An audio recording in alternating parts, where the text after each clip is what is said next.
away.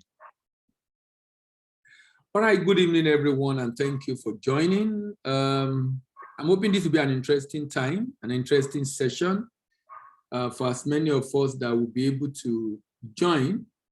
The audience for Life Calling and Career Clinic are likely young people who are also at the verge of making this important decision in their lives. So I am hoping that it's going to be another interesting session for them, at least for as many that will be able to join, knowing fully well that a lot of people have so much that is taking their time that is not allowing them to join as much as possible. So tonight, we'll be talking about this very important topic, the anatomy of relationship and marriage. And today we are looking at preamble. Next week, we'll be looking at the principles. Next week, we'll be looking at the principle. And we might spend maybe 2 sessions discussing that principle. And the reason for that is because of the importance of those principles. They are timeless principles that will help anyone going into relationship and marriage. I'll be saying some things that might not be conventional, but what you can do is to check out yourself. You can do the research, and you can also ask questions at the end to be sure that I'm able to clarify some of those concerns that you might have because of some of the things I will be saying.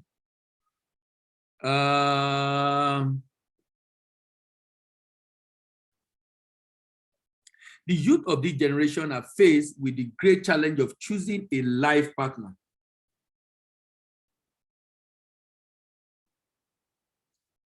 With the challenge of choosing a life partner, many have followed practices and not principles. And these are led to a situation where you have a high rate of divorce or a high rate of separation. And you even have a high rate of paternity fraud. Paternity fraud. And this is very important because we live in a world whereby individuals, people will marry, but for one reason or the other, we transfer the ownership of a pregnancy from one person to the other. I heard a story some times ago of a lady that married. You know, sometimes when you hear some of these stories, it doesn't appear real, but they're happening in our society. The lady married this guy because of the money, but he doesn't like the guy. He believes the guy is not, it doesn't look, it's not a fine boy. It's not, it look ugly, if you will tell me. Unfortunately, that, I mean, in our definition. So she will, whenever she sleeps with the husband, she will go and take a pill. They were going to the hospital day after day, week after week, to solve what the problem was. But this lady make up her mind, she's not going to give birth to a child for this man. I mean, sometimes it's just amazing when you hear some of these stories. And I'm telling this story just to underscore the fact that in our world today, people marry for different reasons. Different things drive that decision to get married. So this lady, like I was saying in this story, decided that she was going to go and stay with her ex to be able to have a child and transfer that child to the husband. Now, she married the lady, the guy, for the money, but does not want to have a child for the guy because he feels the guy does not look nice. So he doesn't want to give back to a, in quote, ugly child. So I'm saying that to say that people marry for different reasons nowadays. You know, sometimes when you ask people, I tell a lady that if someone calls you and say he proposes he want to marry you, you probably ask why. Why do you want to marry? Out of all the women, number one, why do you even want to get married? Some guys will even tell you they want to get married because they need someone to take care of their children. You don't need a wife. You are not looking for a wife. You're looking for a nanny. How can you marry because you need someone to take care of your child? That means you are not married because you need a wife. You are married because you need a nanny. Can you imagine? People are marrying for different reasons. That's what I'm trying to talk about. That the fact that people are marrying for all sorts of reasons. So for young people in this generation, it's extremely important. You don't just take that decision because you just want to marry. You take that decision because you know exactly why you're doing what you're doing. You can't take that decision just because you are 30 already. You can't be too old to get married. So the goal of this session is to be able to get us know, why do I need to marry? When do I think I'm ready for marriage, actually? And what should be my major focus as I go into such relationship? So for the next few months, we're going to be discussing the anatomy of relationship and marriage. So the goal of this program basically is to help everyone that will be part of this to get it right in this area of their lives. I got married in 2008. Now, and I got married to a friend who I've known for about 10 years. Now, do not take in, as I tell you different stories in the course of this conversation, look for the principle inside those stories. Don't look for the practices, because that's another problem. Oh, someone met someone online and they love themselves and they get married and the marriage is fine. That's an exception. That's not the, what is the principle behind that? It's an exception. It's not the norm. That you marry someone you've not known and you met him online and they marry in less than 2 or 3 months and they are fine. That is an exception. You can't use that as a template for yourself. Now, when I say I've known my wife for 10 years, that's also not a template. The principle there is friendship, basically. We're friends for 10 years and we met in school.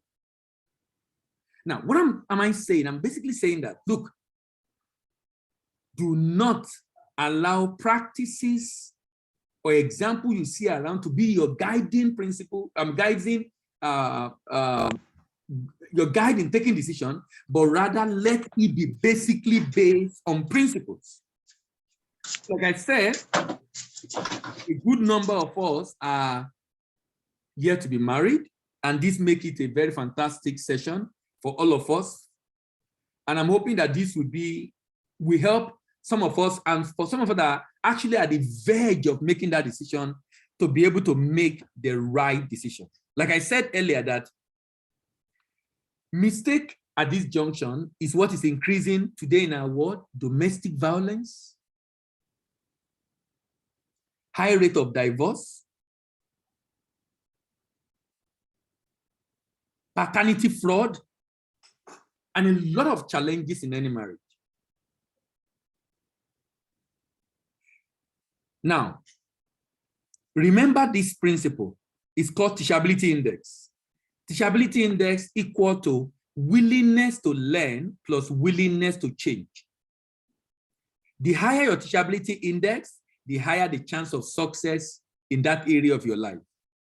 So whatever you are learning, if you are able to put them into practice, that you are here is great, but that you put what you are learning into practice is greater, is more important.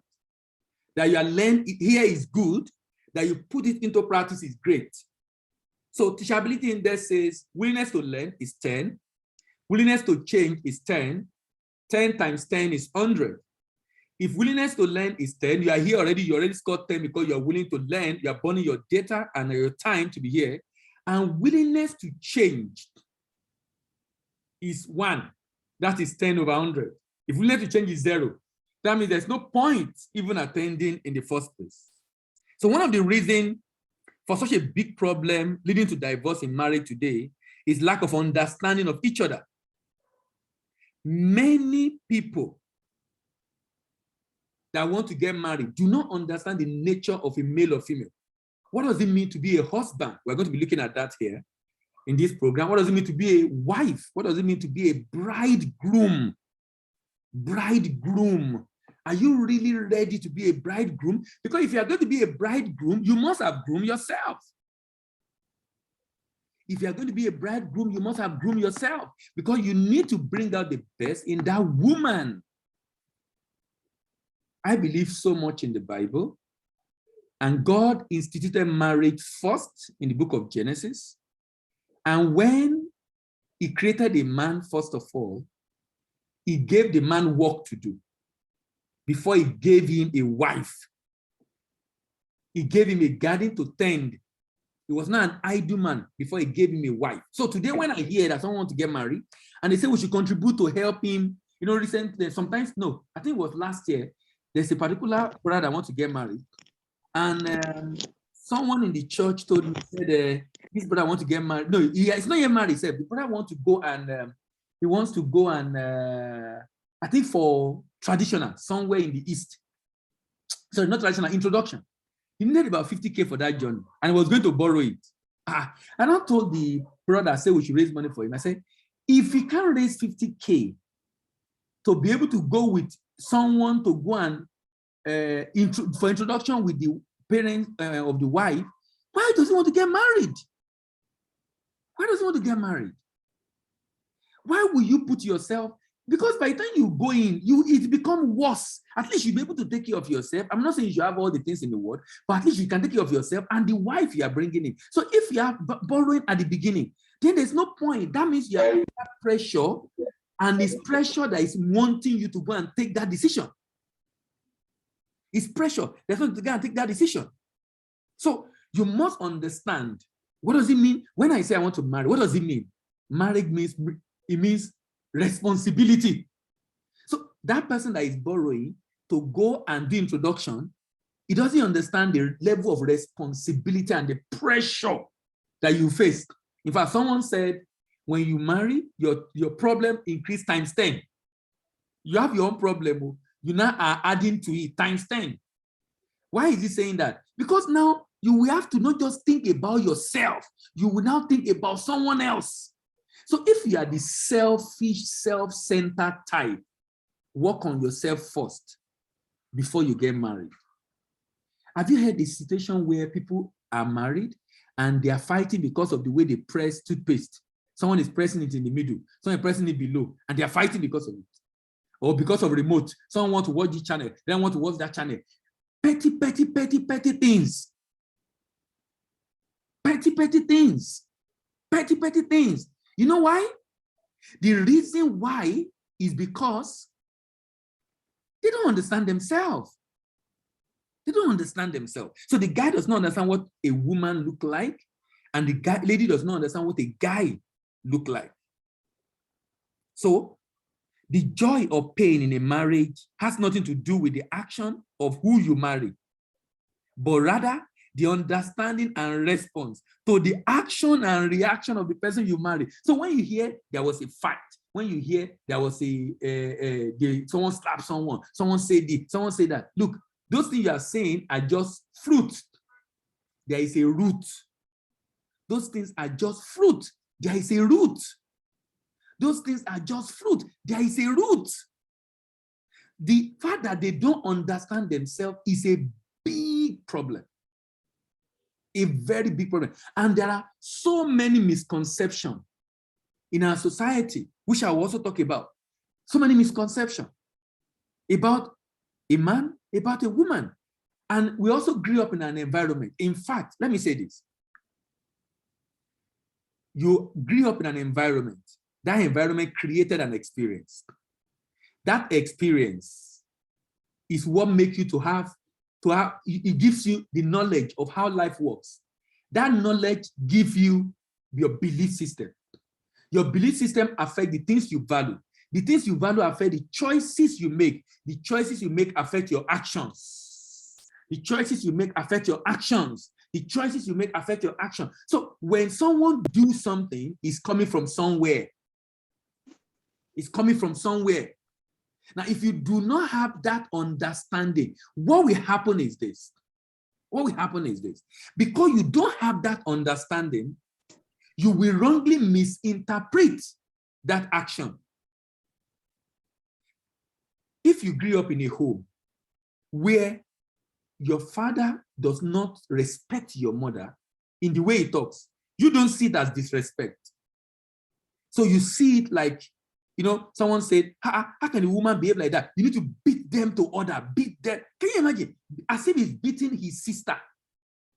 Beat them to shape, beat them to order. Now, if that is, and he learned that from somewhere, he learned it from maybe the parent or wherever environment. So there's an environment that is influencing the action, which is why you really need to, first of all, unlearn those things. So that you don't go into marriage and say, why am I the husband? Why would she, can't you always talking? Disrespect me. You are the one that interprets that disrespect. You know, I was talking to my colleague in the office this week. I said, if someone do waka, you know the way they do waka, you raise up your hand and do like you're cursing someone. Now, in Nigeria, if you do it, it's like you're abusing me. If you say waka to me. But in some environment, when you do that, someone will think you want to do high five and raise up your hand to do high five with you. Now, do you notice something? The way the person interpreted it. Is that not interesting? In an environment, you raise up your hand, someone sit as high five, someone sit as you are abusing me, you're saying waka to me. So nothing really means anything until you give a meaning to it. Now, if you don't understand that, you will wrongly judge what the lady is doing or what the guy is doing. Because we all see based on, we don't see clearly. A lot of us, all of us actually, have a lens through which we see. Something is coloring that thing you see. So the way you interpret it is based on your history. The way you interpret it, do you know that if someone is blind from birth, someone is blind from birth, if a miracle happened and he began to see, if you show him color white, and this is the way they used to catch some fake miracle worker that said they do miracle, and they say, I was blind from birth, and they now say they want to demonstrate that he can see. Hello, what color is this? And they say color red. You cannot know color red. How will you know color red? If you are blind from birth, in your reality, you don't know any color. You don't know any color. The only reason why you know color red is because you have seen color red before. You only know color red because you have seen it before. So if someone do something and you interpret it in a way, it's based on your history. It doesn't mean you are right. It doesn't mean you are right. It doesn't mean you are right. So the joy or pain in a marriage has nothing to do with the action or reaction of the partners. No, it's not the action or reaction of the partner that is determining the way you behave in the marriage. That's not what is determining it. What is causing it is lack of understanding of themselves. So the joy and pain of marriage has nothing to do with the action of who you marry, but rather the understanding and response to the action and reaction of who you marry. This is what has made some women to think, look at this. Some women think men are scum, men are heartless, men are wicked, men are dog. Can you imagine? And some men think women are harlot, women are manipulative, women are very complex. Now, these are interpretation. You see this interpretation? You see this interpretation? Is going to influence the way you interpret the actions of that lady. It's going to influence the way you interpret the actions of the lady. And this interpretation is your interpretation. It's your interpretation. It's your history that's making you to interpret it that way. Someone has done something, you heard about it, you feel this will not be done. Why are men behaving like this? Why are women behaving like this? And then you label all the over 4 billion men or the over 4 billion women in the world with that name. With that name. As a matter of fact, a good understanding of these differences is at the core of successful relationship, actually. Is at the core. Today, you hear more of praying now. Look, let me talk to the Christians. Christians, we pray to know who to get married to. To know to get married to, but they don't pray to understand the opposite gender. They don't learn to understand the opposite gender. They only pray for who to get married to, what some people will call the will of God in marriage. But look, if someone said something, he said, that marriage is marriage made in heaven. Someone else said, look, thunder and lightning are also made in heaven. So if they're having thunder and lightning in the relationship, it's not thunder and lightning, it's not made in heaven. You cannot say You only want to concentrate on knowing.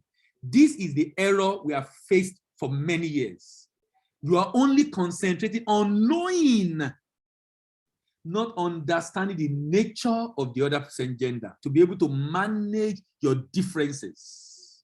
No wonder the scriptures say we should live with the women with understanding. With understanding. With understanding. So people pray for the will of God in marriage, but but many of them still have a terrible marriage, even though they believe they marry what is described as perfect will of God, perfect will of God, perfect will of God, perfect will of God. But there is an issue in the relationship. You know why? You focus on one aspect and neglect the other.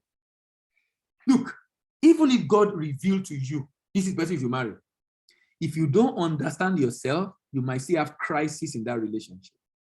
Why? Not because it wasn't the will. It's not because it wasn't the will. It's because you have a responsibility to play in making the relationship successful. So you have believers praying for the will of God. You have unbelievers who never prayed, but have an understanding of the nature of men and women, and they have a more fulfilling marriage because they basically follow that principle. No wonder the scripture says, in all thy getting, get understanding. In all thy getting, get understanding. In all thy getting, get understanding.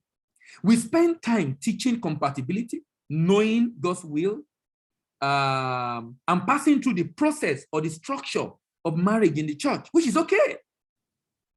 Doing the courtship, focusing on a number of do's and don'ts, but we neglect important matter, which is understanding ourselves. This change of focus rather, make us to forget the most important thing that make marriage successful, and that is understanding. So my focus in this preamble today is having a good understanding of the opposite gender. Just preamble. We're going to go into the detail of the way a man sees, and I'll be showing you I will be displaying some pictures, the way men see, the way women see, and the difference between the way we perceive things, and having an understanding of that, so that you don't, if you are a guy, you have a sister in the house, you want to go out. Sometimes your sister will open the wardrobe. There are different clothes there and say, I don't even know what to wear. I don't even have anything to wear. You can't understand what is going on at that time. You'll be saying, will you dress up and let's go? What's the meaning of that? You see all these clothes, you are saying you don't know have anything to wear. You cannot understand. You cannot understand. If you understand the difference between both of you, you will understand why he's saying what he's saying. But because you don't understand, you talk down on the guy, on the lady. You can even abuse her or say something that, what do you mean that you don't know what to wear? You don't what are you doing with all this? Understanding of each other. I believe that this lack of understanding is a strategy of the devil to keep believers to major or minor in order to be able to destroy families more. Look, you want a nation to be great? If each family is great, the nation will be great. To destroy a nation, all the devil needs to do is to ensure we have dysfunctional families. Dysfunctional families. People get married, in 2-3 years, they are separated. The kids are scattered everywhere. Dysfunctional families. When you have a dysfunctional families, when you have the mother alone taking care of the child or the father alone taking care of the child, there's no balance of the control of the both mother and father, then we have a dysfunctional families. When we have that dysfunctional families, we have a dysfunctional community. Because of a dysfunctional community, we have dysfunctional cities. Because we have dysfunctional city, we have dysfunctional states, and then dysfunctional nation, and then dysfunctional continent, and then dysfunctional world. These are the people who will become president tomorrow, who will become leaders tomorrow, who are going to hold sensitive position in corporate world and politics tomorrow, and they're going to unleash terror on their followers. Now, I'll be saying some things in this series of, like I told you, this is going to last for a quarter. We'll be here July, August, September. And I'll be saying some things that might be not the regular thing you have learned or known. For some of us, you probably have heard some of them before. It might be reiteration, but for some of us, it'll be different. But like I said when I started, that look, you cannot live your life based on practices. It must be based on principles. So I must emphasize this. Everything I say that you have concern with, question it and research it. Don't take my word for it. Don't take my word for it. I've been married for about almost 15 years. And I think I have something to say about this. My mentor told me that it took him 9 years to learn the 3 rules of marriage. 3 rules of marriage. You know the rule number 1? Do what your wife wants. Rule number 2, do what your wife wants. Rule number 3, don't forget rule number 1 and 2. Do what your wife wants. As long as it is not destiny sensitive. As long as it is not destiny sensitive. As long as it's not destiny sensitive, do what your wife wants. He said it took him 9 years to learn it. To learn it. To learn it. You want peace in the home? You want peace in the home? You want peace in the home? Follow those rules. These are timeless principles that will guide you as you commence this journey. For those of us that are about to commence, and those of us that might be commencing in future, like I said, you might hear some things that are not the usual thing you know. Now, we need to rethink the concept of marriage. It is important to know that things have changed in such a manner that you cannot continue to use old knowledge that our parents used to run your life in this new world. Now, there are some things our parents did. There are some things our parents did that work for them. But my brothers and sisters, it won't work for you in today's era. It will not. It will not. It will not work for you. It worked before because of the nature of that time, particularly the nature of the economy in which they live. The fact that everybody closes early and get home on time. The fact that most of the time the women are the ones that sell in the market and take care of the children, and the men go to the farm. The fact that there was no technology even at that time. So many things distinguish our era from their era. So there are some things they did that work for them, or there's some principles they did that work for them, which were not really correct, but it worked for them all the same. For example, the other people will say the way to a man's heart is through his stomach, or through his food, through food. But that's not true in today's world, because if the only thing you are bringing to the table is that you can cook, you probably will be of no value to your husband. Because he can eat out. He can eat out. He can eat out. You can't even work with those principles again. That you know how to cook is not enough. That you know, in fact, for some ladies, it's not knowing how to cook, is the way they look. The way they look. You can attract the guy with the way you look, but you will only keep him. You will only be able to keep him with your character, with the content of your character. With the content of your character. So another old mindset is that don't allow third party to come into your marriage. But this is not true, because if both of you are not mature enough to manage your differences, then you have to choose a qualified marriage counselor. I didn't say a pastor. I didn't say a pastor. I did not say your pastor. Many pastors are not qualified to counsel you for marriage, because they even have crises in their own marriage anyway. They have issues. They are not qualified. I'm talking about trained and qualified marriage counselor. I'm talking about trained and qualified marriage counselor. If the trained and qualified marriage counselor having to be a pastor, that's great. But that is a pastor does not qualify him or her as a marriage counselor. So when someone says don't allow third party, that's not true. If you have situation where both of you cannot handle, you need to bring in a therapist. You know, there's this guy, I'm sure you know Robert Kiyosaki. Robert Kiyosaki is the one that wrote the book, Rich Dad Poor Dad. He said something, he said, whenever he and the wife are having arguments in the house, and they are discussing and they're arguing and they're having back and forth and they can't fix it. If it lasts for 30 minutes, one of them will call their therapist. They have a therapist that will come into the home and fix it. They agree, both of them agree. We will call this therapist to come in. So if you get to a point, one of them will call the therapist, and the therapist will come in and they'll fix the issue. Now, that's a billionaire in dollars, and he doesn't believe he knows it all, and he will still allow a third party. But it is when they are unable to fix the issue. They are unable to, so you can't say you don't allow third party. You're not allowed third party that will be biased to the husband or to the wife, but rather a third party that is trained to help you manage your home and allow peace to reign. So saying don't allow third party, that's not correct.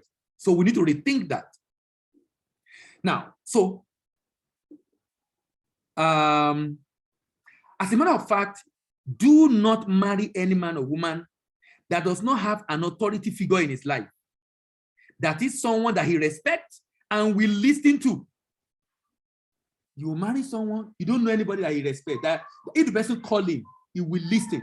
As any person call him to order, he will listen. If he doesn't have that, sorry, I'm not sure it's a good place to go. Because he should be able to have an authority figure in his life. Maybe his father, maybe his mentor, maybe his pastor, whoever it is, but it's an authority figure in his or her life that he will listen to. Because you can never tell what will happen in the course of the relationship. Look at another very old, archaic principle, or sorry, archaic, it's not a principle, archaic practice. Love is blind. Love is no more blind. Love now is shine your eye, shine your eye, shine your eye. Love is not blind, though. Love is not blind. Love is not blind. Love is not blind. Please know that love is no more blind. If love is blind, then marriage is going to open your eyes. If your love is blind, then marriage is going to open your eyes. If your love is blind will make you to overlook important things that should be a critical factor in taking marriage decisions. Let me give you an example. If love is blind, that will make you see a guy who abused a security guard when you're about going for a date at eatery, that he abused a security guard is a sign. He didn't abuse you, but he abused a security guard. Abusing a security guard, either for the man or the woman, is a sign. You know, look, what you can do is what you can do. What you can do is what you can do. What you cannot do is what you cannot do. No, don't tell me, he provoked me, that's why I do it. That's not true. If you match cockroach, blood does not come out. A fluid come out, but not blood, not red blood. What comes out when you are under pressure is what you are capable of doing. What comes out when you are under pressure is what you are capable of doing. That you do it is a sign you can do it, and you can do it to anyone.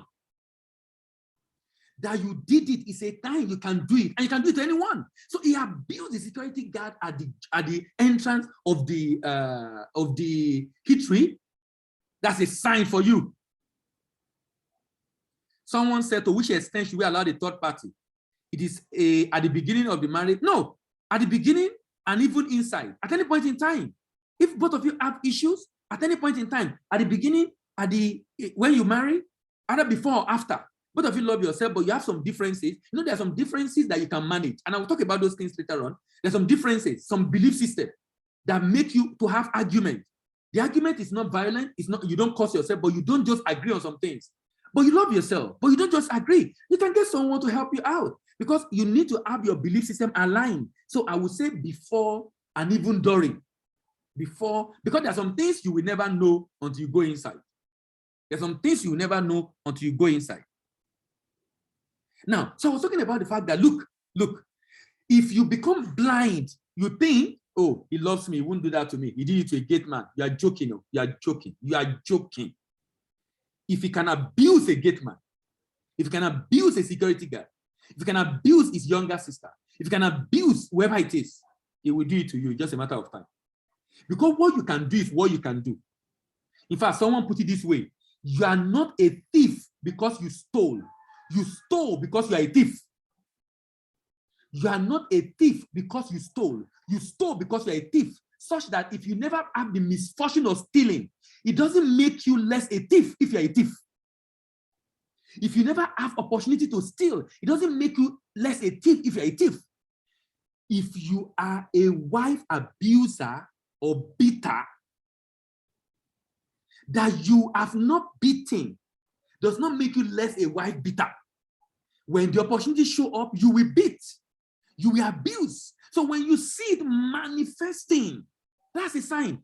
If love is blind, if love is blind, if your love is blind, I can assure you, you will overlook it. You overlook it. The love should not be blind. Shine your eye. Shine your eye. Shine your eye and shine it very, very wide. And shine it very wide. So you need to investigate. You need to investigate before you invest your time, energy, and money in the relationship. You need to trust him or her. So you need to trust him or her, but verify everything he says. Trust him, but verify. If he says, someone give a very interesting example. If he says he works in an oil company, confirm, get the address and visit without what's the name?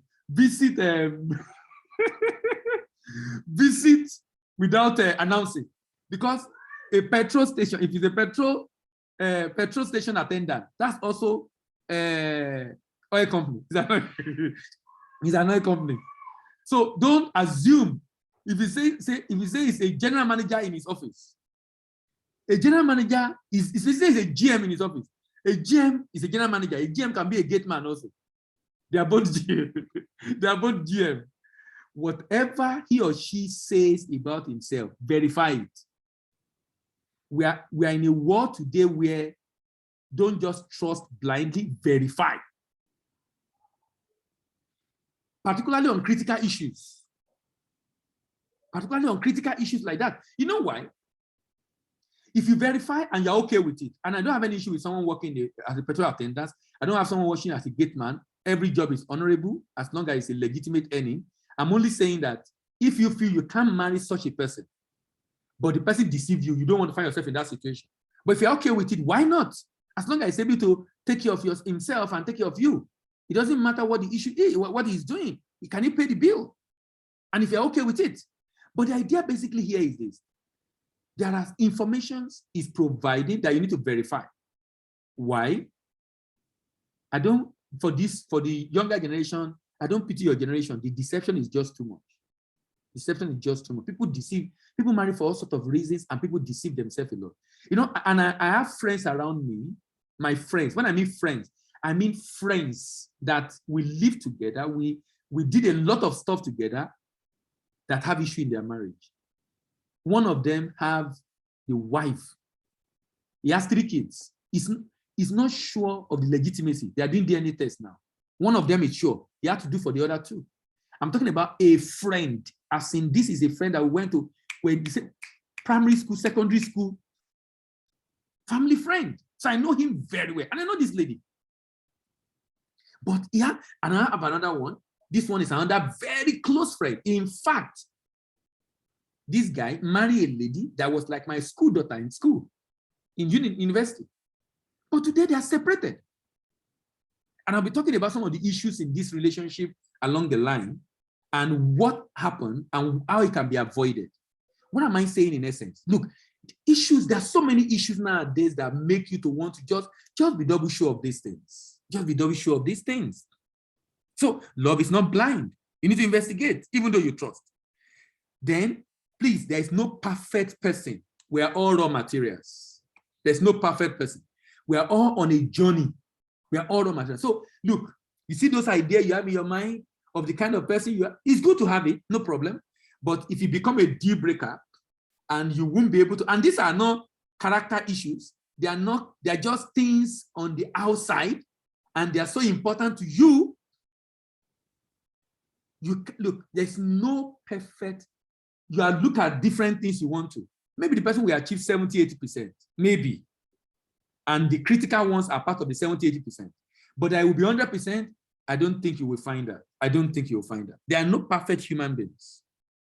There are no perfect human beings. And you might find out that the person that is scoring higher in your criteria is not in your tribe.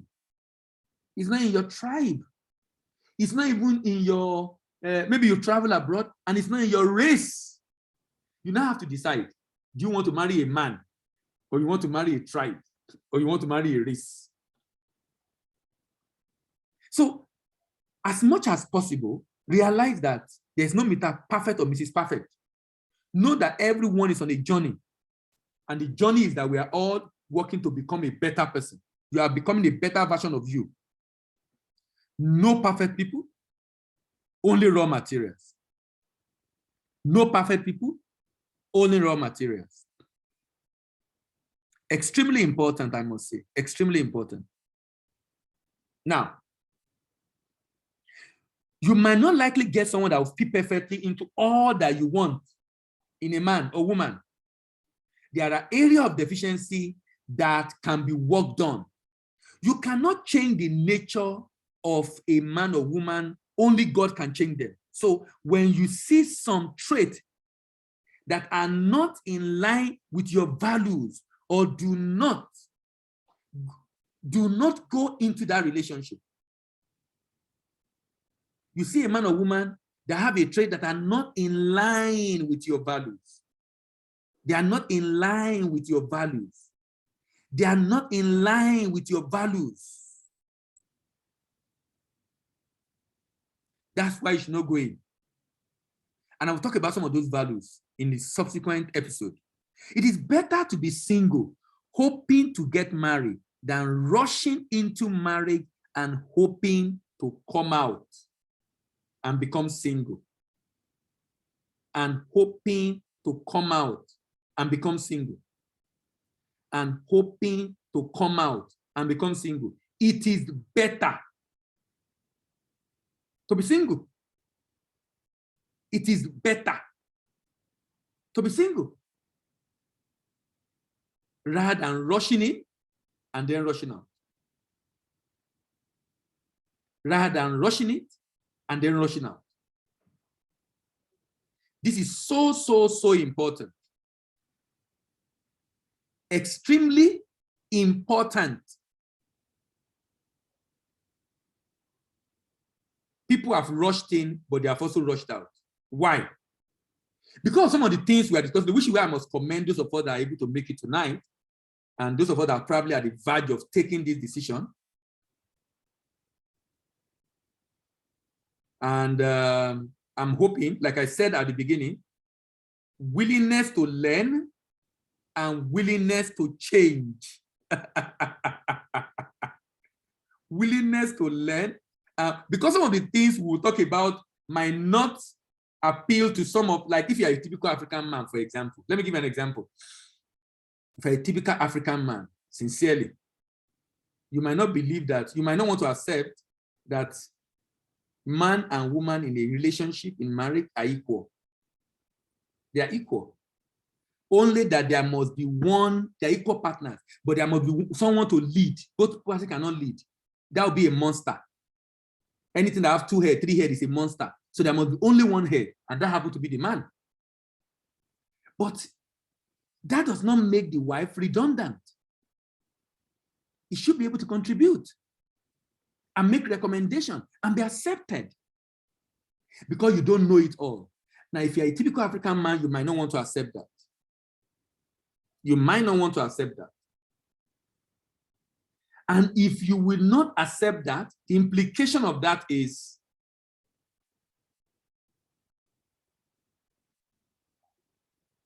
you will belittle your wife, relegate him to the background. When a man beats a woman, it's a sign that the man believes is superior to the woman. is superior. That's the only reason why you will beat. You are better than him. You are his boss, or you are his leader.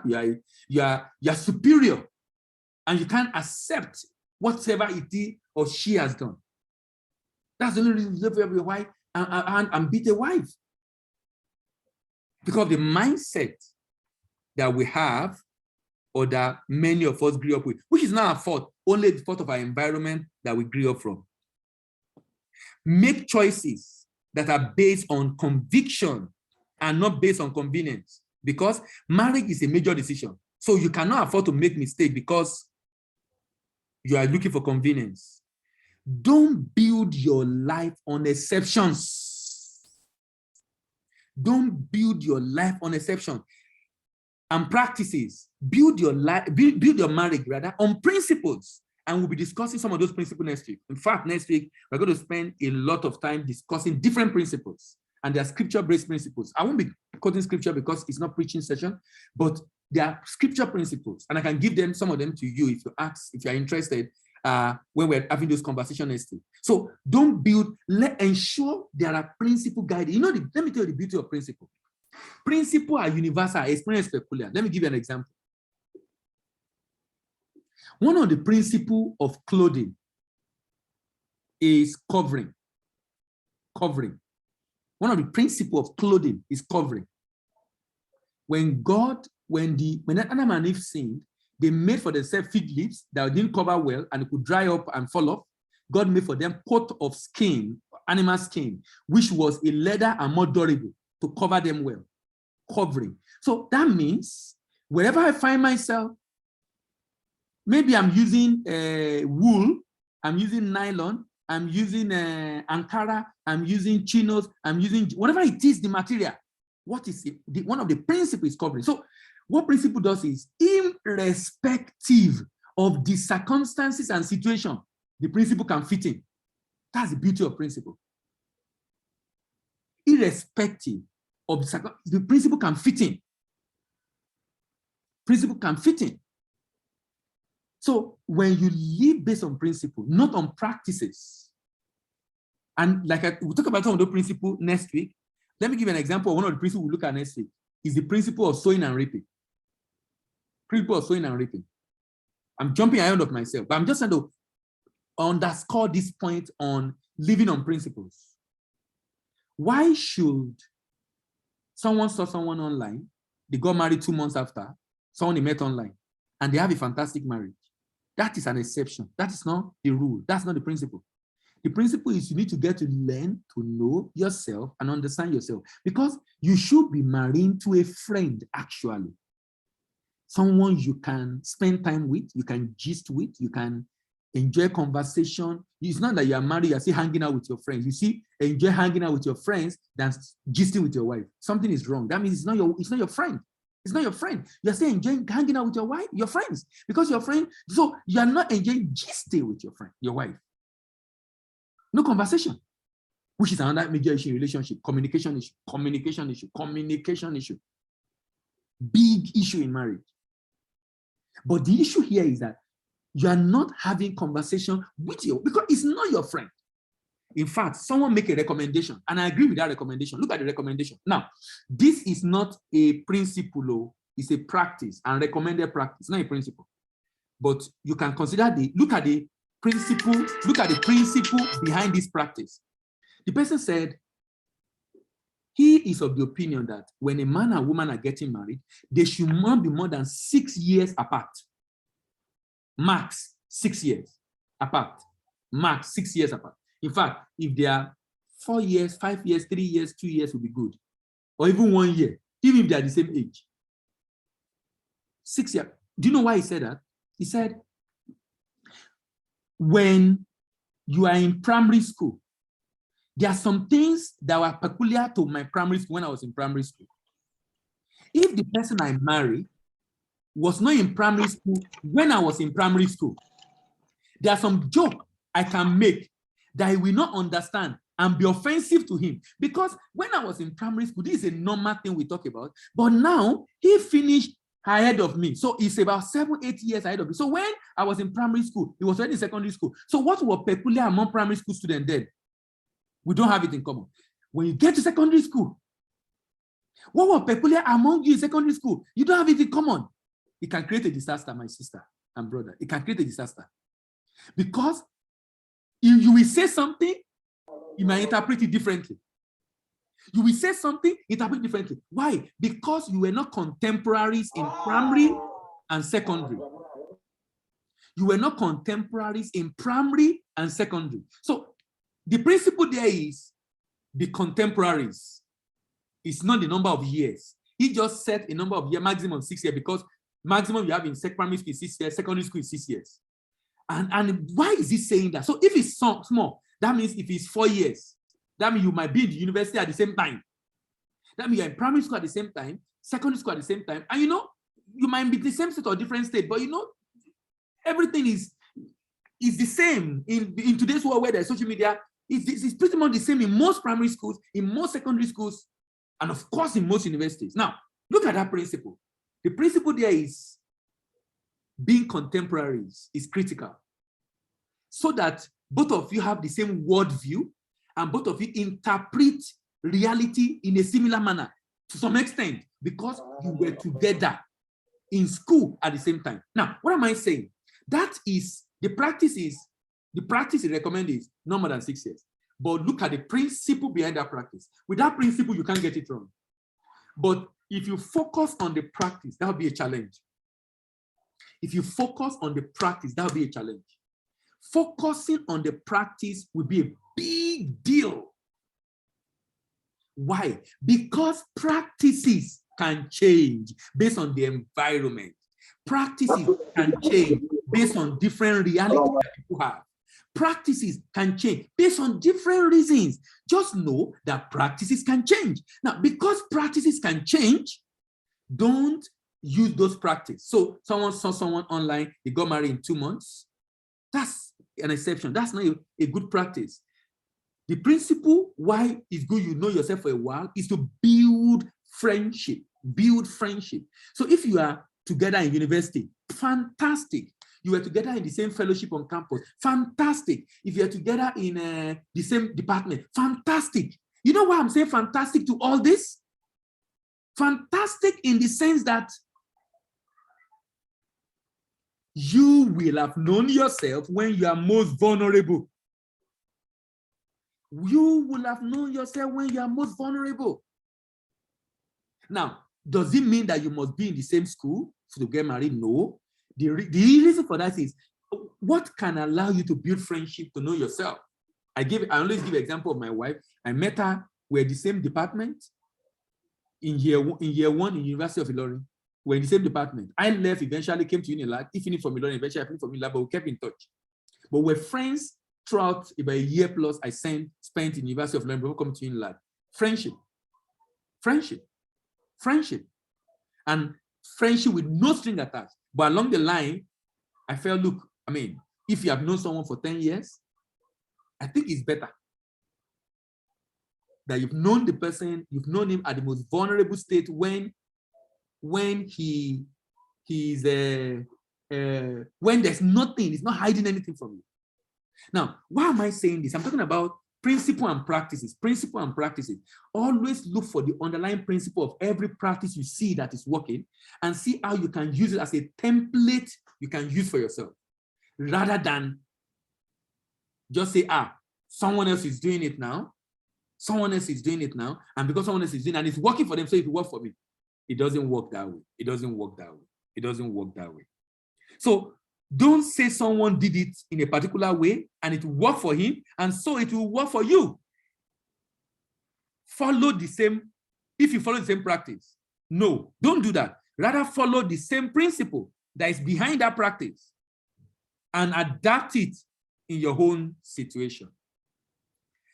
I've come to the end of today's session. We have the session for 1 hour, then I allow question and answer. For those that have 1 or 2 questions or clarification, we have quite a number of people coming in today. Obviously, this is a very important topic for many of us, which I can understand because many people are actually afraid of going into this thing called marriage. Some see it as a bondage. Some see it as a terrible situation. I mean, so many things happening in relationship. And I believe that as we spend these 3 months together, having this conversation every Saturday night, I strongly believe that we'll be able to learn and increase the appreciability index by ensuring that you put what you are learning into practice.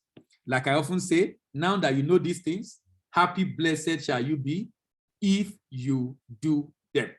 If you do them. All right, let me take your question. If you have a question, raise up your hand first before I ask you to know what you learned. If you have a question, raise up your hand. If you have a question, raise up your hand. If you are joining us for the first time and you are not on the Life Calling and Career Clinic platform, please, someone just drop a link for that. Click on that link so you can join the Life Calling and Career Clinic platform. That's the platform where you get the link every Saturday evening. That's the platform where you get the link every Saturday evening. All right. Victor, go ahead, please. Unmute yourself and let me hear from you. Oh, good evening, sir. Good evening. How are you? Fine, sir. Although I didn't join from the beginning, but I have one or two questions from the part I joined from. Go ahead. Yes, you spoke about I think we're giving reasons, so I think we're giving criteria that should govern how people should select their spouse. And he said something about age difference, that it shouldn't be more than 4 years, so that maybe both of them were at school at the same time, because so they can have the kind of, let's say, I don't want to say what view, but the kind of view. What view. So I'm like, at the end of the day, I'm like, why is that? I think that should just be like a bonus. It should not be, why is it so essential? Because I think the most important thing is that both people, they have let's say flexible mind, or they are like I was like, what's the word to use? I can't remember the exact word, but it should be more of something like both of them are both people that are open to new ideas, that are flexible in their thinking, not really about age group. Because some people. Sorry to cut you. You know, by saying that, you assume everybody will be flexible in their thinking. You assume everybody will do. So those are the issues, because people are not developing themselves to be able to. That's why it is recommended. That's why I said it is a practice. The principle there is contemporaries. So if everything was normal and people think the right way and do things the right way, maybe this conversation, we should not even be having it in the first place. So, and I make an example. I don't know if you heard the example I made. I said, sometimes you make a joke that is normal in your days in school, but it's offensive to your partner because he lived and went to school at a different era from yours. It's just to enhance friendship, relationship, and harmony in the home, and find it easier to have conversation because you are contemporary. So it's a recommendation. People are 10 years apart and they're having a good marriage. Does not mean, that's why I said I'm separating practice from principles. Go ahead, please. Oh, okay, sir. Okay. So I was just saying, like because someone, so you two can even be in the same, like they may even be age mates, but they may be seeing life differently. It's just, I don't want to use, so I don't offend. I don't think I hear people. I don't want to offend some kind of people, because I have. Okay, let me just say it anyhow. Okay, like, because for example, now when I was in 100 level, like I was like, although I attended yesterday, but I was different in many things, in the way I dress, everything. So there was a time, it was a time after the lecture, I helped our lecturer to carry I think a bag or the projector back to our office. So on the way, we were not conversing. So she now, I don't even know what happened. She now asked me what fellowship would I attend. So I told her DSF, and she was like, are you serious? Like, you don't look like them. Because she was like, doing when she was in school, that once you even see them without even saying hello or hi, you already know how they are. They wear baggy trousers, they wear sandal. So I'm like, so what's the question now? So I'm like, even now, people still, even though that generation has gone, and some people still carry on that kind of like way of life, or let's say manner of dress even now. So I'm like, even the age difference sometimes does not really matter, because people will always be who they are, irrespective of. You can't use that to judge. You are talking, like I said, you must do this. This is a recommendation. And the reason for the recommendation is just to minimize differences, period. It's a recommendation. It doesn't mean it can be different. So you're talking like I'm saying you must do this. I'm not saying that. That's not what I'm saying. So I'm not defending it. I'm giving you recommendation.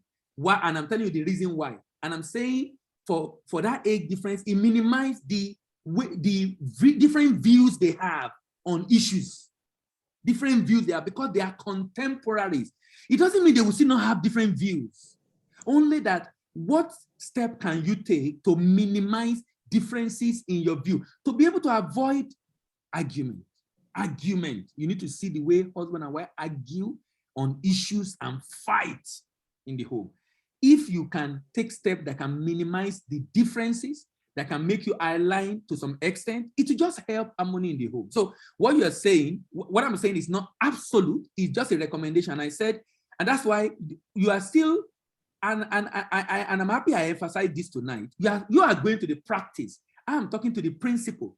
The principle behind this is contemporaries. This person I want to marry, is he my contemporary? Do we see things the same way? How do we? So if it might not even be in the fact that you are in the same, what's the name? The same age grade. A number of other issues can need, which I will talk about next week, about what some people call unequal yoke. You can be in an unequal yoke in a relationship. Unequal yoke means husband is the head of the home, wife believe husband and wife are equal. That's unequal yoke. The both of them can be born again, but there's unequal yoke.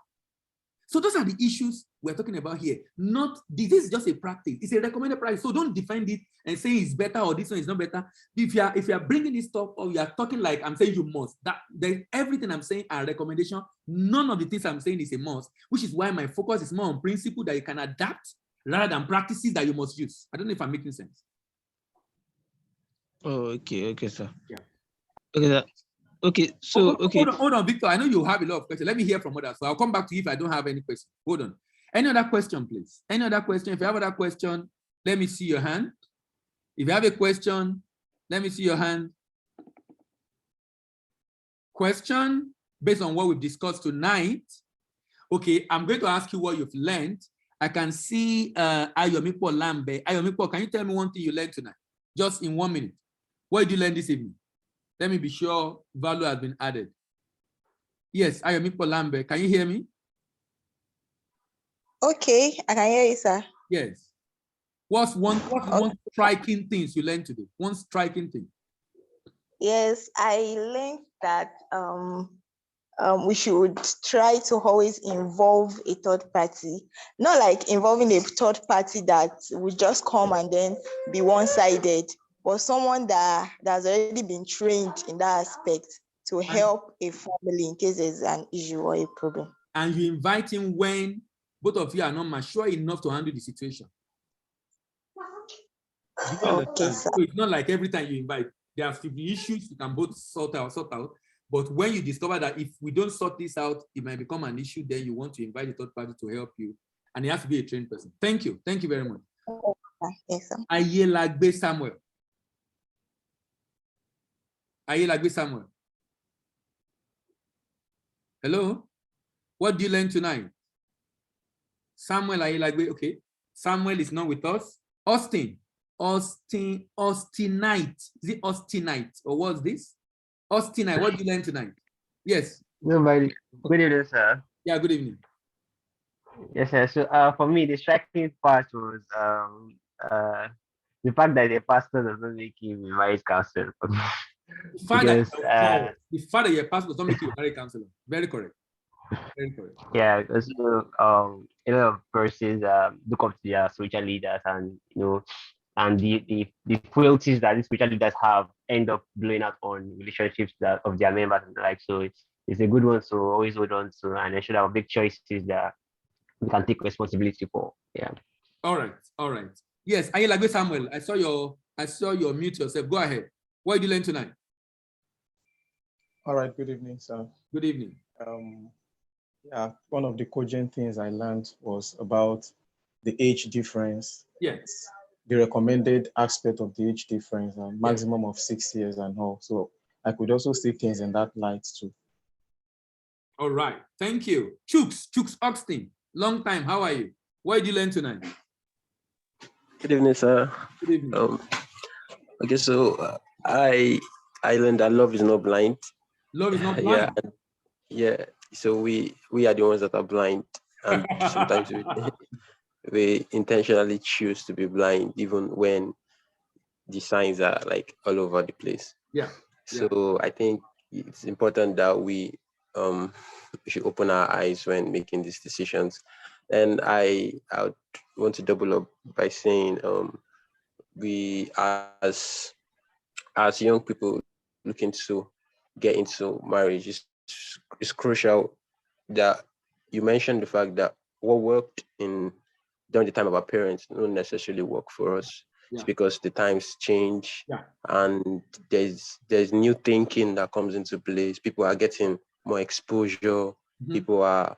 People are learning new things every day. So as long as you put yourself in position to learn, then most likely the perfect fit will come from your friend. So someone who understands you and you taking out time to also learn about the person before deciding to go into the relationship. And just like you said, we are not finished products. We are still raw materials. So that mindset is important for us so that we don't start judging from our prejudice of a kind of figure something you expect your opposite person to be, and you discover that, oh, this person is flawed in this place, and you shouldn't be disappointed as long as you it's not so much of a character flaw, but it's something that both of you can work together. So basically that's what I learned. So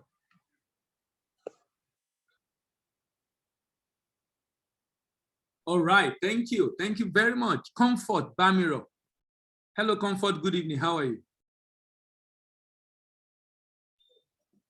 Wow, good evening. Good evening. Actually, I joined late Okay. because I was invited by one of my friends, but I think I missed the last part that you were talking about when somebody are in the same primary school, you make different jokes, might not make meaning to each other, all those kind of things. That's what Okay. I got in. Okay. And that was I came late actually, but from what people are recapping, I think I'm learning. Okay, Because good. I Good. actually grabbed the fact that he said love is not blind, Yeah. Yeah. which is very cool. Yeah. And I actually grabbed the fact that someone was saying that being a pastor doesn't make you a counselor, Yeah. which is Yeah. which is actually true as well. So thank you so much for this Thank you. And opportunity. thank you for joining. Damaris, good Yes, evening. sir. How are you? You're welcome. Sir. Hello, Damaris. Good evening. How are you? Good evening, sir. How now? I'm fine, sir. Yes, what did you learn tonight? I just learned principles over practice, basically. I think that's Brilliant. like people Brilliant. saying that, like, okay. So I think I can even use that in any area of my life, like trying to find out the principle behind something and not just the practice. Oh, this is how we do it. I think even spiritual, like doctrine-wise and everything, what's the principle behind it? Not just, oh, this is how we do it, oh, this is how we do it in our house, or this is how we do it in our church, or something like that. So I think principles over practice for me, that's my major learning point. Very important. Thank you. Fumilayo Adeboboye. Good evening. How are you? Hello, Fumilayo. Fumilayo, what did you learn tonight? Are you here? Hello, Fumilayo. Good evening. Okay, Fumilayo is not here. John Odubi. Good evening. How are you? Good evening, sir. Okay, good evening. Yes. Hold on, John. Hold on, John. Let's hear for Fumilayo. Fumilayo, go ahead. Okay, good evening, sir. Yeah, good evening. It really went well. I joined it, but I really liked a lot. Like the difference between principles and practice. Yeah.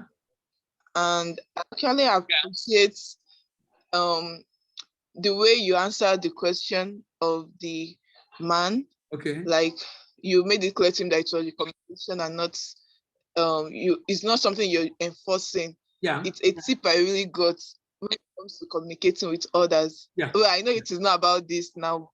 I actually like the way you handled it. Like, thank you. And thank I learned. I also learned that some things one should not just principles are better than practices. Practices change, but principles last. Yes. Yeah. Yeah. Thank you. Yes. Thank you very much. Yes, John, go ahead, please. Hello, John. Yes, sir. Good evening, sir. Good evening.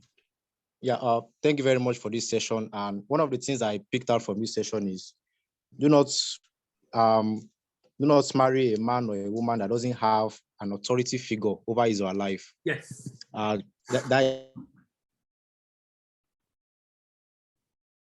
spiritual leaders, there should be somebody that the person look up to, that respects a lot, that when conflicts arise, that you can talk to the person, that the person respects, that the person listens to. The person might not listen to you, to the partner in times of trouble, but once you talk to that person, the person, honors that person enough to listen to advice, to listen to correction, to resolve whatever issue is in the relationship. So that for me is very, very striking. Thank you. Thank you very much. Thank you. Carlu David, long time. Good evening. How are you? Good evening, sir. How are you? Fine, thank you, sir. Yeah. Sir, if it's not to be in the trench, they go tell say don't book card you. I didn't get that. I say it's not to be in the trench. They go tell say don't book card you. What it means is that you have dropped bomb already. You don't show love. Yes, you don't show love. You don't show love for young adults. Well, sir, I think tonight's one is a mind-blowing one, actually. And what I learned is this contemporary part, where you need to understand that you don't just go into relationship with someone that have or that know less of what you know, or have a little understanding of what you know in that sense. Okay. So that area is a really brilliant one. So I have to start reshaping things that okay, me going a long way with this person I don't know, because maybe I'm studying medicine, I'm studying business.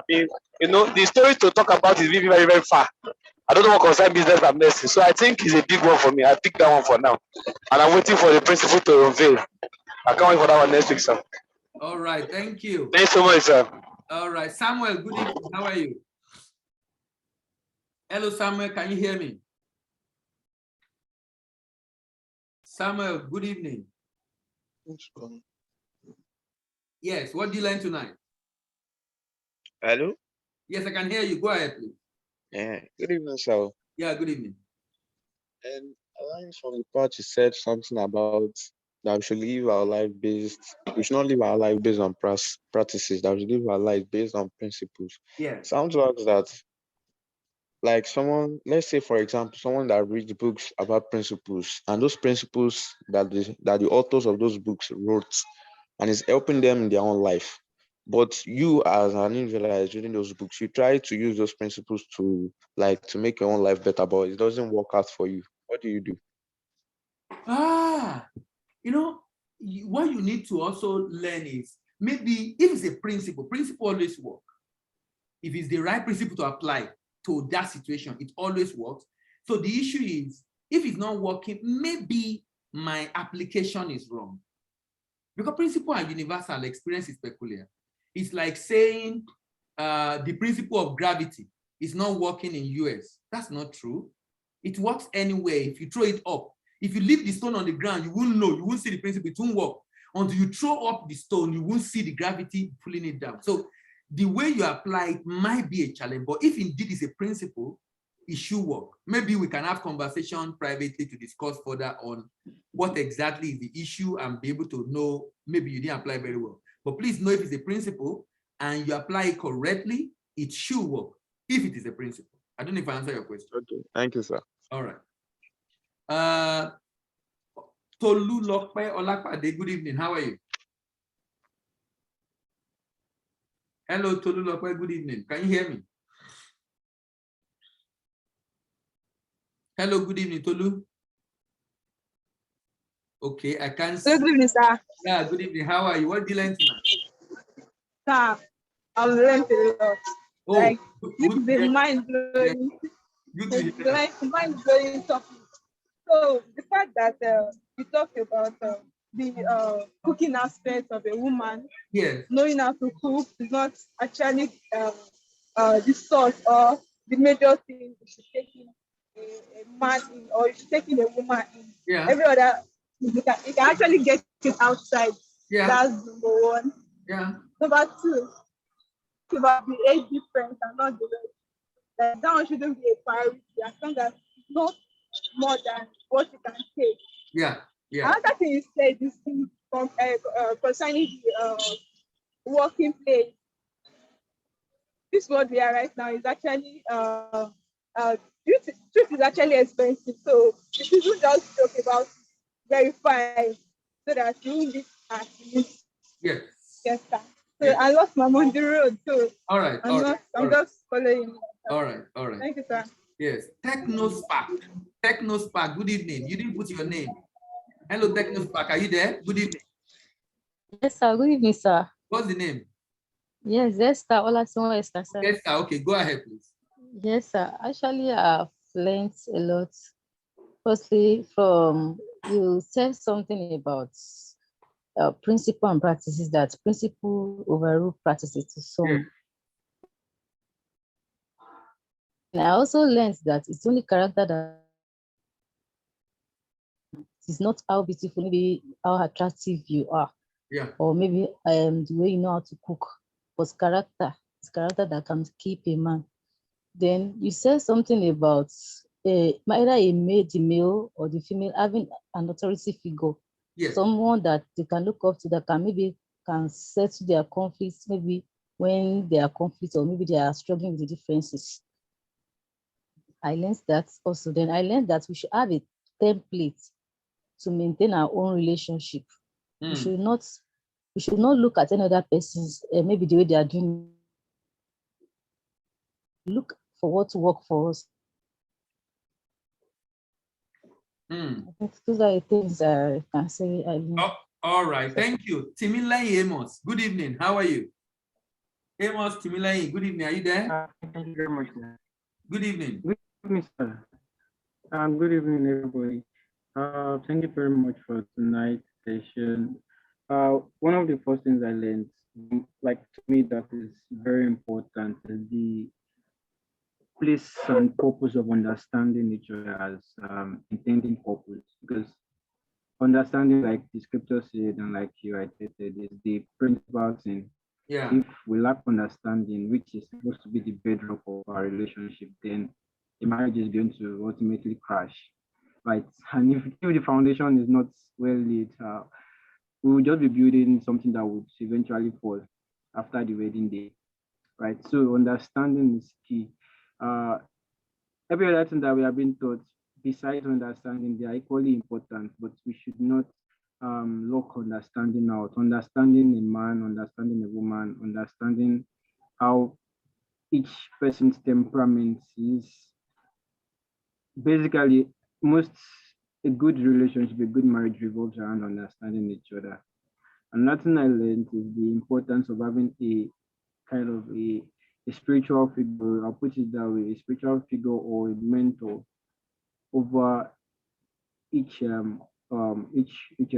party, either the man or the woman. It's very important to have someone that can guide you spiritually, can guide you in every other area of your life. Spiritually, most importantly rather, because there are some times that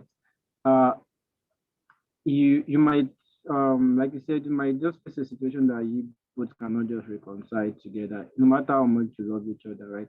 But if there's somebody that the wife can call or the husband can call, like not necessarily in quotes reporting the spouse, right? But just letting them know as an authority figure, someone that can talk sense to the other person and the person would never disagree with. Let me just put it that way. Obviously, that's why I said a spiritual mentor, most importantly. It's something that is necessary. So you can't say there's not to marry someone that doesn't have a spiritual figure, someone that's like a mentor to the person. Then also the place of third party in marriage, because we are not omniscient. Nobody is omniscient. In fact, even our mentors, even those people that we want to invite, they are not omniscient as well. But they have more experience, right? They have more experience, spiritual experience, practical marriage experience as well. They are important, right? It's good. Like you said, they are not necessarily pastors. They may be professionally trained people, marriage counselors, therapists, psychologists, etc. They are important, and it's not in every decision. It's not in everything that we bring them in. It's only when yeah, needed. Like you illustrated with the story of Robert Kiyosaki. If after arguing back and forth with your spouse for like 30 minutes, then it becomes important for you to bring somebody in. Yeah. Yeah, so thank you very much. I'll just stop here. I really appreciate the session and I look forward to next week's session. Thank you. Thank you for coming. Thank you very much. Like I said, if you are joining us for the first time, some people have dropped a link on the chat on this Zoom. If you click on it, you'll be able to join the WhatsApp platform where you get the link for next week. Toria, good evening. Are you there? Good evening, sir. Yeah, good evening. Yeah, thank you so much for this exciting session again. I mean, like relationship, marriage is a pretty sensitive part of our lives, and it just matters a lot. One thing that for me was understanding. Understanding is key, because I feel even aside marriage, if you're able to understand people well, it just solves a whole lot of issues. It reduces a lot of controversies and just makes things go well. Yeah. So understanding is very paramount to me. And I can't even forget I don't know why nobody mentioned it. 3 rules. First rule, do what your wife wants. Second Rule rule, 2, do do what your wife your wife wants. wants. Third rule, don't And forget. the third rule, don't forget. I'm telling you, guys, watch out for these rules. It actually works.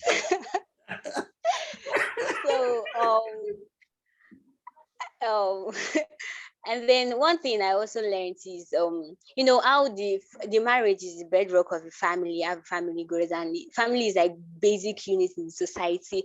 I mean, if everyone can get their marriage working right from each family, then I think the world becomes a better place. So it just tells us that to work on these things is actually very significant and important. And of course, principle over practice. Once you're able to get the principle right, because even when you were illustrating some principles, I was like, even in the area of clothing, I was like, wow, if we actually understand these principles, then so many decisions, so many things we fight over, so many different practices can just be avoided. So for me, principle over practice works best. Thank you very much, sir, for All right. exciting session. Thank you. Victoria, I'll come back to you for your questions. Victoria, good evening. How are you? Victoria Mutunayo. Go ahead. Yes, sir. Good evening, sir. Good evening. How are you? Okay, thank you very much. Fine, thank you, sir. Thank God for this session. I want to just say that one thing that got to me was the fact that you re-emphasized that we should get understanding in all our gettings. Yeah. That it's not enough for us to focus on cooking, learning how to cook, learning how to knowing the will of God in marriage. It's not enough to know, because even after you are still going to live with this person. So we need to be able to understand our partners. So we should develop ourselves even in this. So I should know the will of God and also know how to relate. And communication is key in a relationship. So I should learn that. Then also I should marry my friend. So I want to just confirm something. When you say we should verify, yes, we should trust but still verify. Yes. Can you throw more light on this? How can you actually trust and still move on to verify? The fact that you say you're trusting that. The fact that you trust is the reason why you are verifying. If you don't trust, you won't even verify. You won't even bother, because you can't believe what he's saying. But you believe what he's saying, but you just want to be double sure. Why? Because so many things are happening in our world today. So it's not a risk worth taking. So if you don't trust, don't bother verifying. You don't even bother verifying. But you trust, because I trust you, that's why I even want to verify. And the reason is just to become double sure, because you really cannot be sure. You are taking a life decision, a lifetime mistake there can be very devastating for the rest of your life. So ascertaining whatever is being said, I think is a wise thing. Okay, sir. Yeah. Thank you very much, sir. All right. So I look forward to the principles that will be unveiled more next week. Okay. Victor, go ahead with your question, please. Okay, sir. So I wanted to just talk about I think the last speaker also said she learned about marrying your friend. But may I just look at it like from I understand I think the principle is about I don't know, I think it's about friendship Yeah. basically. But what me I've noticed is that from my own let's say from my own observation so far, at least from my own when I was in campus, that most people that actually got married, they did not marry their friend though, because for again, I look at it that many a times your friend that you guys are close to, I don't know how your own story was about, because for my own, what I see in Lutz is that, for example, is that most times because the idea is that just like when, just I think just the thinking of a man and woman are quite different, because when a guy is out of school, he's thinking that he's just starting out life. But for a lady, it's different, because she's almost like, even if she's not ready for, even if she's not ready for marriage, she's more open to the idea of getting married. So most times that your friend, yeah, you guys are usually like contemporaries, in like maybe just 1 or 2 year different, or one level difference. So many times I look at it that is not from my own observation. There are very few people I have seen And marrying their friend, because you are right, but this is a recommendation now that is better. So that people are not doing it because they don't understand why. And this is also explain the reason why we have a lot of issues in marriages today. Because if you are, someone you are going to live the rest of your life with, you must enjoy gisting with the person. If you don't enjoy gisting with the person, so even if you don't marry your friend on campus, whoever you ever eventually get married to should be a friend. Whoever it is, even if it's not the one on campus. The reason is, if he's not a friend, you might find yourself, it's like you're not in a prison. You are in it, you don't like it, you don't enjoy gisting. If you say one thing, you will call a bluff or he bluff. So because you really have not mastered or enjoying gisting. So I agree with you that many people have friends on campus they didn't marry, which is unfortunate. Like I said, which probably also explains the reason why we have a lot of issue relationship now. For those of us that are not, it will be better if we can. It's not compulsory, it has to be, like I often emphasize, but it will be better if we can. I don't know if I answered that question. Oh, okay, okay, sir. Because I think the reason is that most times both parties are not usually ready, because the man, because money is like very correct, very correct, very correct, very correct. So most of the time the lady marry first, why the guy is still trying to chase money. Exactly.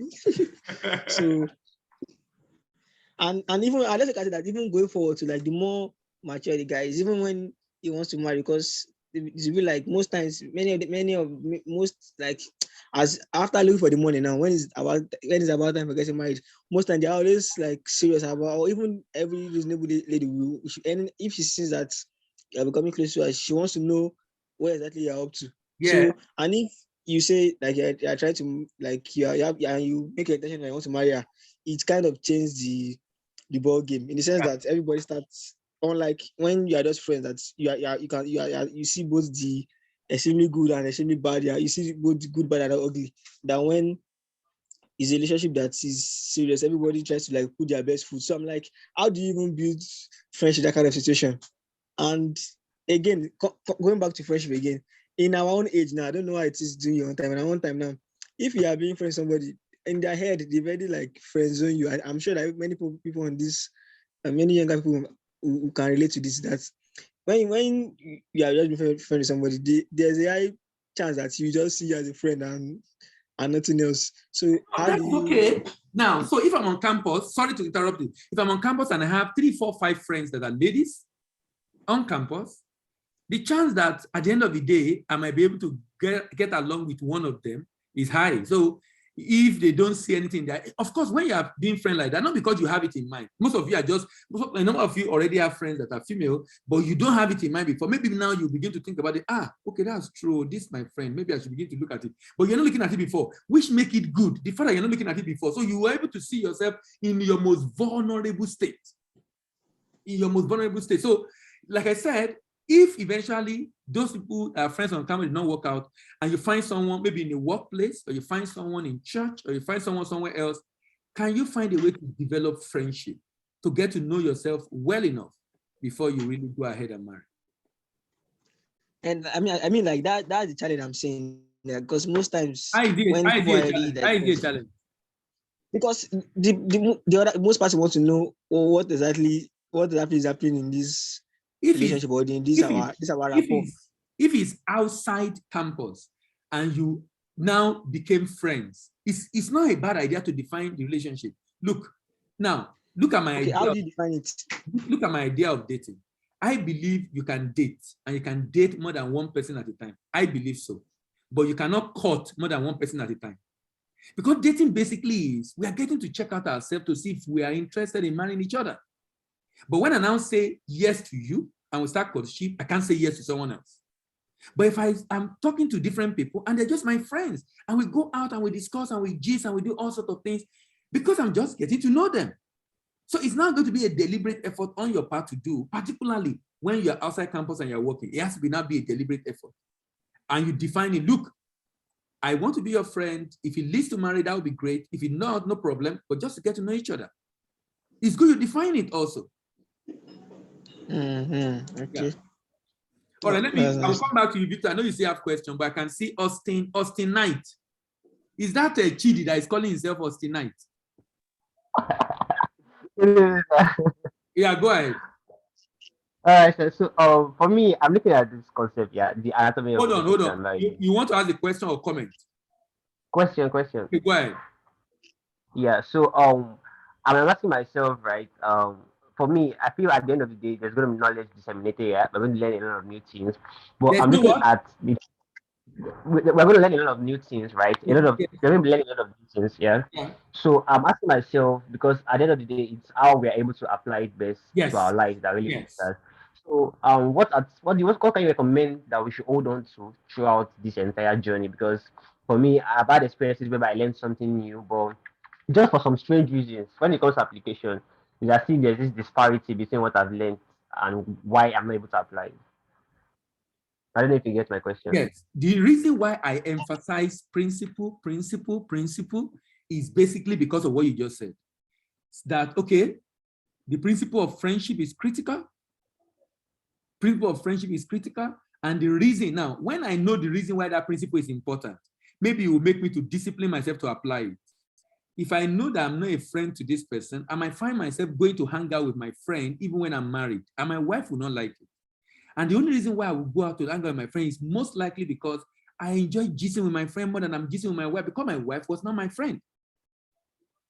Because my wife was not my friend. So the principle of contemporary, being at the same level, being so you can think the same way. And these are the things that make gisting and discussing become a lot easier, because we have contemporary. So if you think about the consequences of not practicing those principles, and you know that if I decide not to practice some of these principles in my career, maybe I can correct it. If it's marriage, it might be very devastating.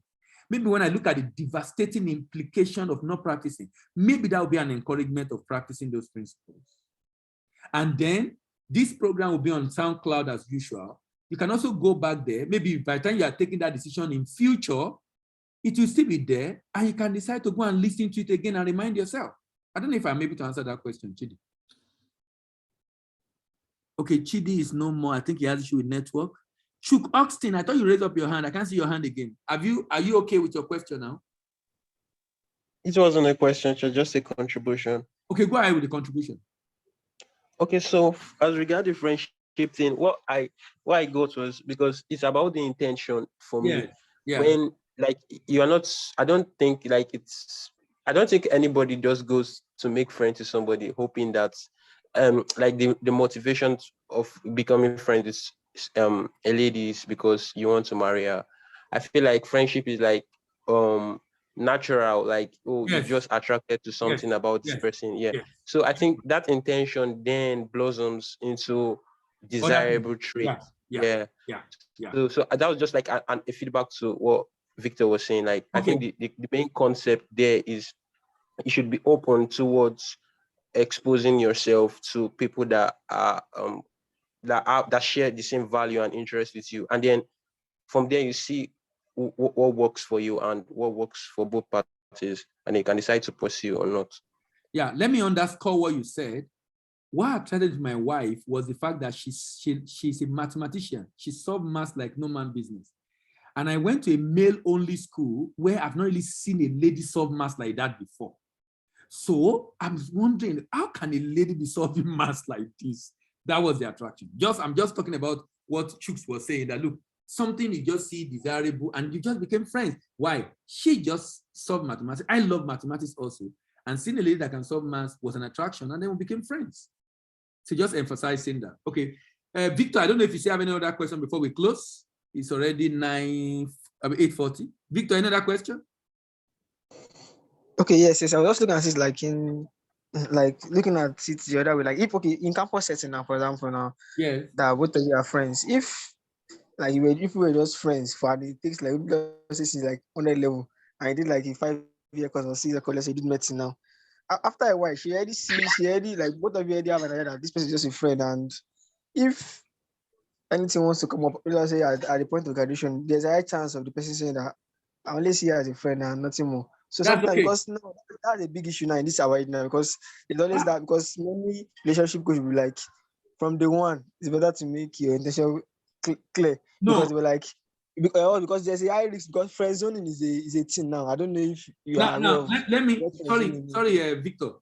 Now, if you're on campus, if you're outside campus, making that intention known at the beginning is necessary. But if you're on campus, you will have a lot of friends now. It shouldn't be one person if you're on campus. So you shouldn't be desperate. And for many people on campus, I don't even encourage you to have that in mind in year 1, year 2, year 3, because it's going to distract you.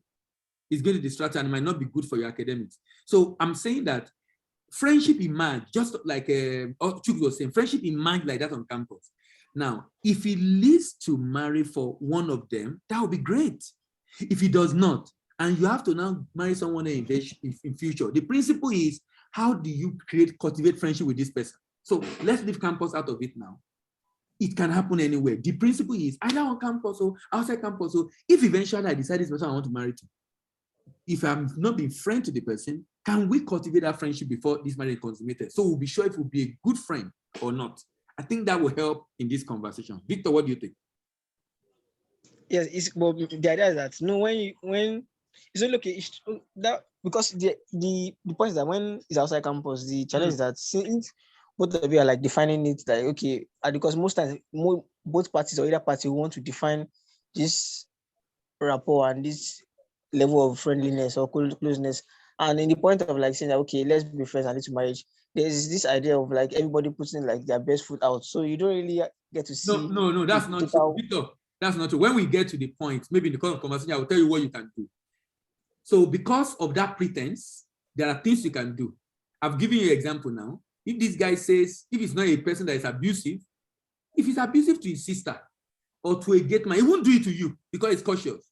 But if it's in him, he will do it to someone else, and you will see it when you go out. And that might help you to be able to know, okay, this is the kind of person he is. So pretense is there, but there are things you can do to be able to identify, and we'll discuss that in future, in the course of this conversation. Okay. Okoyemi, go ahead. I can see your hand. Okay, good evening, sir. Good evening. I'm so sorry I joined late, so I was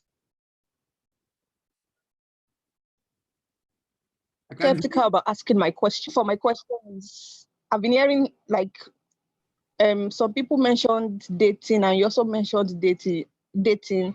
I don't know, but as a Christian, I don't think dating is allowed. Like, I don't know that word dating. I don't understand. Let's now here, there is no religious bias here to any church. So the principle is what we are discussing here. Some practices in some churches don't allow dating, which I can understand. I can understand that perfectly. Now, that's a practice. Does not mean dating is wrong, because dating does not mean you are sleeping around with people. Dating means we are friends, we discuss, we probably attend programs together, gist together. We can probably even work in the same place, and we have to do stuff together from time to time, and we get to know ourselves. So now, because of the implication of what it could lead to, some churches might be against it, which is fine. But the principle here is that the whole idea of dating is to be able to cultivate friendship that can lead to marriage. Now, so if some people feel they should not, that's okay. I mean, they will have a reason why they feel it should not. But here we're talking generally. If you call it dating, that will be fine. If you don't call it dating, that will be fine. The important thing is that don't marry someone you don't know. Don't marry someone you don't understand. Don't marry someone that is from the blues. Can you find a way to get to know this person? So for example, if you're in an environment where you can't date, the person must come to tell you that he loves you and he wants to marry you, and you now propose. Before you say yes, let's discuss. Let me get to know this guy. Let's do.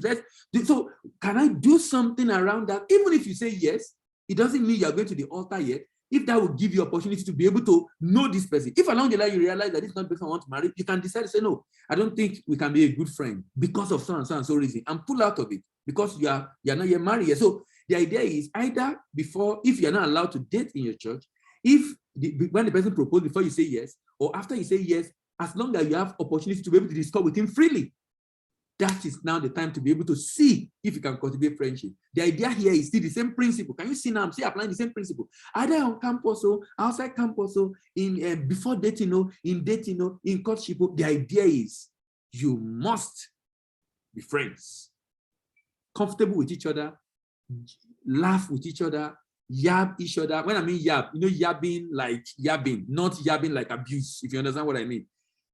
Gist with each other, jest with each other, throw banter at each other, discuss different issues. Now, those are necessary because you are going to live together for the rest of your life. If you don't learn to talk, to gist, that might be an issue.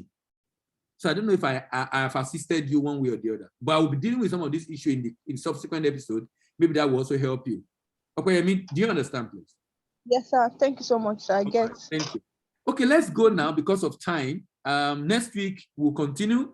I'm hoping this will be an interesting experience. We'll be discussing those principles next week before we begin to discuss what I call the protocols. It's going to be an interesting. Oh, Victor, you're still listening up here. Okay, Victor, go ahead, please. About 2 minutes. Oh, okay. Okay. Okay. Sorry. Finally, I'm just looking at principle. I'm just thinking that to what extent are we to apply principle, because there's a spiritual angle to it, because most people that I've seen that I've not really seen many people that say that they follow the social principle. It's more of like the God confirmation, and you said the idea of like how I don't know. I'm sure maybe that's not the total story of how you met your wife. But I feel like many times people try to like focus more like is it God that's leading you, or you're the one? Is it more of like God leading you, or your own personal Let me talk choice? about that. Let me talk about that. Do you know why I try not to spiritualize this as much as possible? And the reason is simple. There are many people that told you they heard about God and the relationship is not working. That tells you something beyond your hearing. Look at what I believe.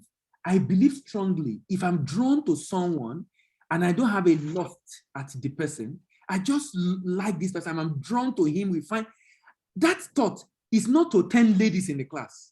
It's to one of them. It can't be from the devil. That's my belief. It can't be from the devil. So that drawn to that person already telling me, is God talking to me? Only that I'm not hearing what he's saying. Because he's not saying I should do it to many people. It's the one person that I feel I won't mind marrying this person. Now, when you have now developed friendship with someone, you feel this is someone you want to go ahead with, you can then pray and say, look, okay, now I feel this person I want to, but I still want to confirm if you hear from God, if you hear, some people don't. If you hear from God, should I go ahead? Now, at that point, you might hear that you should not go ahead, which is fine. So if initially you already hear that you should go ahead, cultivate that friendship. If you cultivate friendship before you pray about it, that's fine. The idea basically is that, is there a direction to go?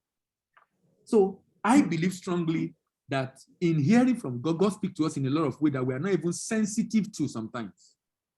If I'm in a class as a student or I'm in an office as a person and I'm drawn to a lady, not because I'm lusting after her, I just like her, what Chidi we call vibes.